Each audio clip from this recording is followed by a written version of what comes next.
Impermanent are all compounded things. When one perceives this with true insight, then one becomes detached from suffering. This is the path of purification. Dhammapada 20.277. This verse serves as a fundamental summary of Buddhist philosophy. It outlines the logical progression from understanding the nature of reality to the cessation of personal distress. So here's a breakdown of the core concepts. Number 1, impermanent are all compounded things. The Pali term used here is anicca, a compounded thing. Sankhara refers to anything that is made up of parts or conditioned by causes. If something is born, built, or thought of, it relies on certain conditions to exist. Since those conditions eventually change, the thing itself must change or dissolve. This doesn't just mean objects like a car or a house.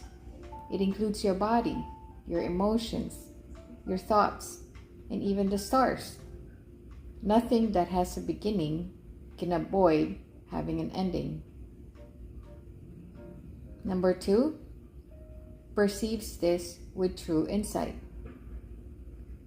In the original text, this is referred to as panya, or wisdom.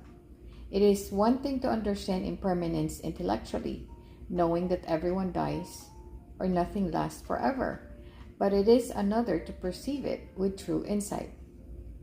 Experiential knowledge. This isn't just a fact you memorize. It's a realization that happens deep in the mind, often through meditation, Vipassana, where you see the momentary rising and falling of every sensation in real time. Number 3, then one becomes detached from suffering. The word often translated as detach is nibbandati, which more literally means to turn away from or become wary of. Once you truly see that everything is shifting like sand, the mind naturally stops trying to find permanent happiness in temporary things. Suffering, or dukkha, usually comes from our grasping or clinging to things we want to stay the same. When you stop grasping at what is slipping away, the friction or the suffering disappears. Number 4, this is the path of purification. Purification refers to the cleansing of the mind from the defilements of greed, hatred, and delusion. This verse suggests that the exit ramp from a life of stress and dissatisfaction isn't found by changing the world around you, but by changing your perception of it.